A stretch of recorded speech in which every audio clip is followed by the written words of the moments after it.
Just a warning up front, it may seem at first that this video is a little negative, but I hope we'll be somewhere slightly more positive by the end. You see, the problem is, after more than 30 years of playing, I've realised I can never be good at guitar. No matter how much I practice, how much theory I absorb, how much I dedicate my life to music, I will never get to where I want to be. And sadly, neither will you. So we've all seen Pop Idol, X Factor, or whatever TV talent show exists where you are. They're all the same. Some poor person arrives thinking they're the next Mariah Carey, puts in their greatest performance, only for Simon Cowell to tell them they're not coming to Hollywood. Then later, they discover they've been included in the broadcast, but only for comedy purposes. Despite their initial self-confidence, the truth is they're so bad, it's actually funny. But how could they get themselves so wrong? Of course, you could never make the same mistake. You can never overestimate yourself so badly. Well, if you're anything like me, you're just as guilty, and it's only natural. Here's a recording of my first band, age 13. Everything from the singing to the musicianship to the audio quality is top notch, right?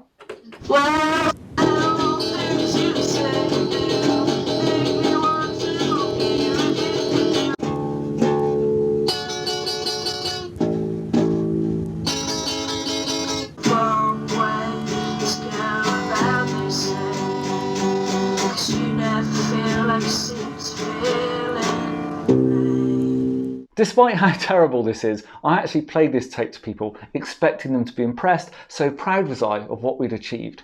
But just like those terrible singers on Pop Idol, I was a victim of what's known as the Dunning-Kruger Effect, and I still am to this day. The Dunning-Kruger Effect says the less you know about something, the more likely you are to think you're good at it, whereas the more you know, the more likely you are to doubt yourself. So not just in music, but life in general, complete amateurs often think they're an expert. Meanwhile, actual proven experts often question whether they are in fact just an amateur.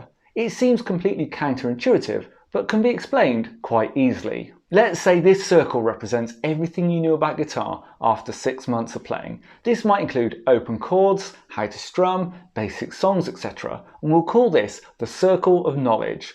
Now imagine there's a slightly larger circle around this that represents the things that you know you need to learn next. Let's say bar chords, fingerpicking and scales, and we'll call this the circle of unknowns. At this point you've got a few things under your belt with a few more still to learn, so it would be completely reasonable to think you're around halfway towards your goal of learning the guitar. But then let's fast forward to say 6 years into playing. Now your circle of knowledge is much bigger. You've mastered everything you wanted to at 6 months, plus more. Let's say you can now improvise solos, compose your own songs and confidently play in a live band. This is clearly great progress and you should feel good about that, right? Of course, except your circle of unknowns has also gotten much bigger. Now instead of seeing 2 or 3 things you need to work on next, the list seems endless. Modes, extended harmony, odd time signatures, tapping, pinch harmonics, and so on and so on. But not only that, within your circle of knowledge, the bits right in the middle, you kind of forgot you knew.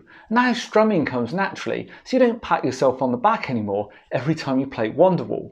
All this leaves you feeling the things you don't know outweigh what you do know, and every time you add to your knowledge, it raises more questions than it answers. The net impact of all of this? It may just be a general feeling of inadequacy, but sometimes we all get to that point of thinking it's all just been a big waste of time and maybe we should give up. What's the point in learning when we'll never be any good? As someone who wears glasses, I'm very used to looking back at old photos and cringing at how bad whatever glasses I wore at the time were, and no doubt I'll look back at this video in future and cringe.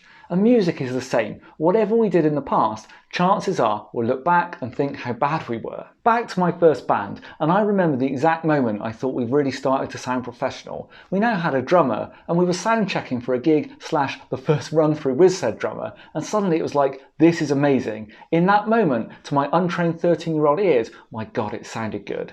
I don't have a recording, but thinking back, what I do know is we had 3 guitars and a bass, all plugged straight into the PA. I mean, no pedals or anything, just a jack lead straight into the mixer. None of us could sing still, and our guitar parts were really just 3 people, all strumming the same chord at the same time. With hindsight, undoubtedly, it would have been terrible, but in the moment, I thought it was great. So if even what we thought was good turns out to be bad, if we're plagued by a constant feeling of failure, what can we do? Well, we need to separate how we feel from the objective reality, separate the emotional from the practical. If I drew a timeline of my guitar playing life based on my emotions, it might look like this. Practice, improve, realise I'm still a bit rubbish and feel like giving up. And then repeat this over and over again. So even though I'm improving, the emotional cycle remains the same. Now instead, let's look at a practical timeline, by which I mean the milestones at which something objectively meaningful has been achieved. It might start in the beginning with simply enjoying practicing, the rush of mastering those first few chords. Then maybe performing a song, forming a band, playing a gig, writing or recording your own music, then making money, and finally being a legend and all the infinite fame and wealth that goes with it. Now I can probably place myself here on this practical timeline, which is a much more positive mindset than being caught in the repeating cycle of the emotional timeline. You see, anything you learn in terms of techniques, scales and the like only really comes to fruition when it moves you along the practical timeline. The good news is, as long as we keep playing, we can all keep moving through the levels. The most watched video on my channel is this one, about how to play the pentatonic. It's approaching 2.5 million views, has gained my channel over 40,000 subscribers, and represents the point at which I realised teaching guitar might be something I could be okay at. So no doubt a huge success and a game-changing moment in my YouTube career. But this video very nearly didn't get published. One reason was I thought my playing in the final solo, the solo that put together all this supposedly great knowledge, was just outright bad. So what's so wrong with this? Well, some of the timing seemed quite off to me, like with this phrase, here. Then this little bend I played really weak and quiet on a strong beat. And my intonation was so bad, it seemed completely out of tune to me at times. You probably wouldn't notice these things, but to me they were proof of my incompetence as a guitarist, let alone trying to teach.